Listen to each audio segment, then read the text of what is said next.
Arcane Season 2 just ended, and with the conclusion of Act 3, I think there's many things to talk about.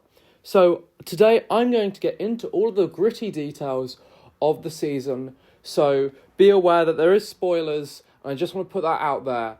And if I do say something you don't like, feel free to disagree with me, leave that down in the comments below. Tell me your thoughts and opinions, I want to hear it. Just be aware that when I am speaking about the season in this video, just because I have criticism of something, or say something negative about the show, it doesn't mean that I don't like the show, it just means personally that didn't really hit the right spots for me, and that could be different for you. It's all about interpersonal nuance and whatnot. It's just my opinion at the end of the day. This is subjective. It's not objective. I'm not going to force you to believe what anything I believe.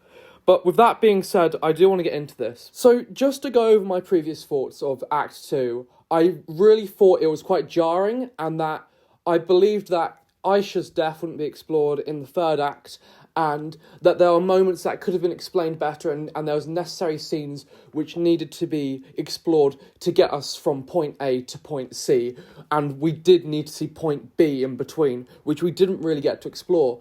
And in episode 7, it kind of is the episode which gives us a bit of levity. It gives us a breather. It goes at its own pace and explores some of those questions that we've been asking. My problem is with this episode, and I did really enjoy this episode, and it might be one of the best of the season in my opinion, my first thoughts. My problem was it's an extension of Act 2. It goes over the dire questions we've had since Act 1, where Echo, Heimerdinger, and Jace gone missing, and it explains all what's been going on in their worlds, right? The thing is that on one hand, I really appreciate that because it gives us some clarity and a breather and lets us kind of buckle up for the next part of Act 3. It lets us get ready for Act 8 and Episode 8 and 9. My problem is that it needs more time. Not Episode 7 exactly. I think that's really well done, really well paced. But it shouldn't be in Act 3, if you get what I mean. Because we jump from a nice breather and some explanation, some clarity, to right back where we left off. And that's what I expected, but at the same time, it's jarring in its own way. Where it's paced well and done well, the next 2 episodes aren't a rush to a conclusion like Act 2. It's a change in pace, right? Where we go from what's going on with Echo and Heimerdinger and Jace to back to the oncoming war, the aftermath of Aisha's death, and the kind of betrayal of Ambessa, right?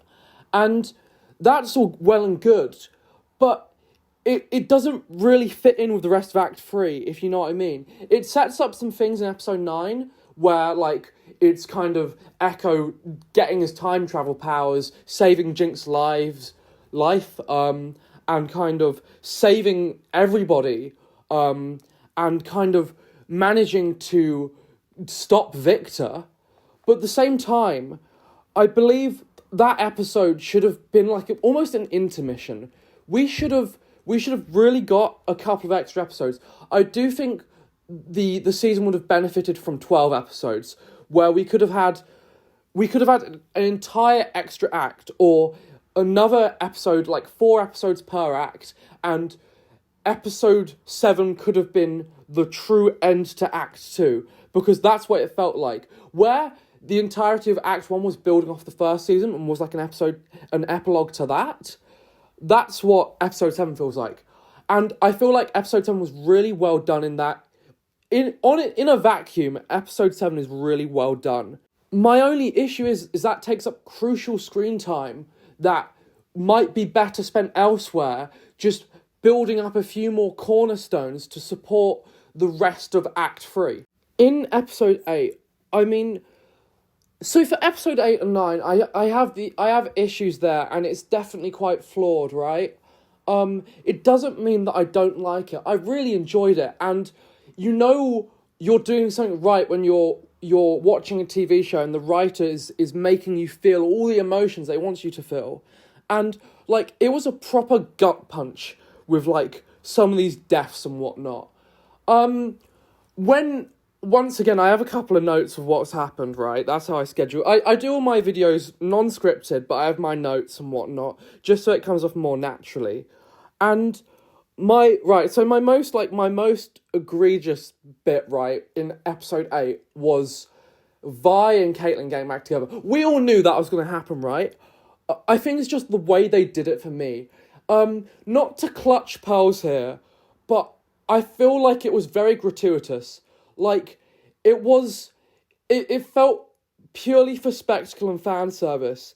And on one hand, there's nothing wrong with a bit of fan service every now and again, but I don't really understand why we needed to see the sex scene. We already know their bond is quite strong, and I feel like they could have left that implied. And it did feel a bit kind of, once again, a bit jarring to watch, because they've gone from kind of suddenly making up out of nowhere, right? Caitlyn having doubts, suddenly making up, and they've clearly bonded off screen a bit, and you can tell there's a bit of worry and whatnot there. And now they're kind of like suddenly going at it again. And it was like, it's nice to see them make up and nice to see them re-engage with that relationship, because, let's face it, quite a lot of the audience is there for them too. And I mean, I was invested in their relationship, but at the same time, I just kind of had to take a step back and go, whoa, was this actually necessary? I feel like the kiss in episode 3, that could have got that point across just as well now, right? So I just think that's a bit much. There's kind of that organisation for the battle, and we see Jinx sort of give up on herself. She gives up on life, and she has this amazing sort of talk with Silico about how we kind of build up walls and jail bars and jailers to keep us in, when really we should be able to move on and walk away from that. And I thought that was a very nice sentiment. And you see Jinx move away from the past, but you also see the flaw in her logic and her own sort of low self-esteem, right, where she's finally saying, I am also the problem. And that's where she tries to game end herself. She's like, I've quit, and that's where Echo steps back in, and he immediately stops that. And you can tell he cares a lot more about Jinx now, which is really interesting. I really liked that, and it makes sense why he saved her. Once again, I saw a comment under my last video about my fears for Act 3, and the user summed it up really well, and I will get a screenshot so you can read it yourself, but it said, it feels like we were reading a Wikipedia article of what was happening. It wasn't showing us, it was more telling us. And I do like how episode 7 sets up the scene in episode 8 and episode 9 of why Echo then cares about Jinx and wants her to live. Because we saw him multiple times want to kill her. And you know, it's crazy. And I really appreciate that, and I really like that. At the same time, I don't think anybody seemed to acknowledge Heimerdinger's death besides Echo for about 5 seconds. So there could have just been an extra couple minutes where, after that scene, Echo realises what's on the line and how much he's lost getting back to this point and how much he has to lose still. And that could have been explored a bit more. Once again, I know animation it needs a massive budget to work, and I feel like they're only doing 2 seasons, not because they have more than enough content to do maybe an extra season or an extra 3 or 4 episodes on top of this season, right? But I feel like it's a budgetary concern, and that the companies behind the show don't want to sink that time and investment into it, if you know what I mean, right? So I really like that scene of Jinx giving up and Echo bringing her back from the brink. Another problem that I had was Jinx, right? She's obviously depressed and, like, broken, and this is because of the death of Aisha. And I know a lot of people disagree with me on this, but I don't think Aisha's death was handled that well. I think there should have just been a couple of scenes, or just, like, a shot of when Jinx returns to her workshop, she sees a photo or drawing of Aisha, and she just lights some incense like she did for Vi in episode 7. There should have just been some acknowledgement for the audience to say, like, yeah, we know, like, I know it's supposed to be implied, right, but I just feel like it would serve the narrative better, just to show it outwardly affects her still. Moving on, Victor is revived. He comes back to life, and he talks about, like, the glorious evolution and how his perspectives changed on things. And not only does, like, Ambassador is kind of set up to be the villain in this season. She's set up to be the main villain. But there's more the fact, like, Victor ends up helping her. And I did think this comes out of left field a bit. I know death changes people, and that's kind of their explanation, right? But it's more, it was once again, I say it's a touch jarring, because one moment he's focused on a peace-loving commune, which is helping everybody for this greater good, and now he's assimilating everybody into a hive mind. And this isn't it's a minor issue to me, and I know some people won't find it to be a massive issue, but it's more the fact, because of how it's handled, it feels like it's just kind of came out of nowhere. He's the villain. It felt like it just needed a touch more build up. I feel like they could improve this sort of scene, right, by just giving Victor a moment to wake up, and instead of, like, fully confronting Ambassador and being like, it's the glorious evolution, we will change, he has this monologue or a soliloquy where he properly goes over his thoughts and opinions, and that might just help the viewer.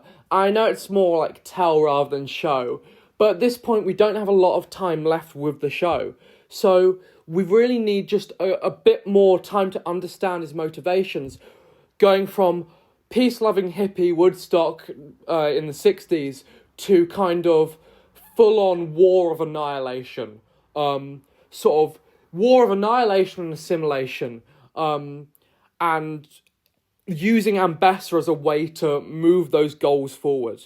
I feel like the kind of Ouroboros kind of circle that Victor's character goes through, especially in episodes, like, we see that Jace is actually talking to Victor in episode 7, and I do like the speech at the end, and I really like that bit, right? And I do like how it goes full circle. I just do wish we had more time to go round the circle ourselves, properly see what was happened. And I feel like in my next video, I'll split this up into 2 parts, because I don't want to keep it too long, right? But I'll go over episode 9 in its all of its glory or infamy or whatever your opinions are of it. I feel like this is just mainly what I wanted to say now, because doing 30 to 40 minute breakdowns of each episode is fun. It takes a lot of effort, and it leaves my voice in an absolute state afterwards.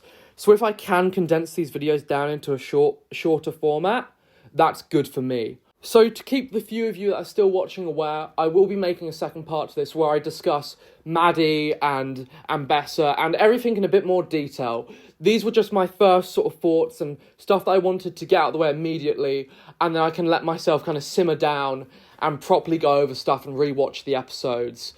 I would love to hear all your feedback and opinions and comments. This is my only form of, like, social media where I can properly have a conversation and discuss things with you. My thoughts and opinions may change. I have a bit to say on Maddie, to be fair, but I want to let myself process that a bit more. If you're interested in watching my videos in the future, there might be a couple more Arcane ones, but I don't know how many there will be, considering that it's basically ended now. I will be wanting to talk about mental health in media, and sort of like not in the film industry, but I want to talk about my own mental health from a creative standpoint and be like, this is how it affects me, this is how I do stuff, because I've been doing it for a few years now. It's just that I'm not good at creating videos, of course. And then I also want to do some Warhammer videos. I want to talk about the art design and sort of kind of tone and tonal shift of that. And I want to pursue some of my own projects more focused on stuff that I'm interested in. Arcane is one of my big interests at the moment because the season came out. But at the same time, there are bits and pieces that I did want to talk about, so that's why I'm talking about it. And this is the content which has sort of given me a bit more of a platform than I would have had if I was just kind of did the Loris video and sort of just completely moved on from there. If you did enjoy this, give a like, subscribe, do whatever you feel like. Dislike it even. It's all the same to the algorithm, I guess. So, I hope you have a wonderful day, and I'll see you all later. Bye!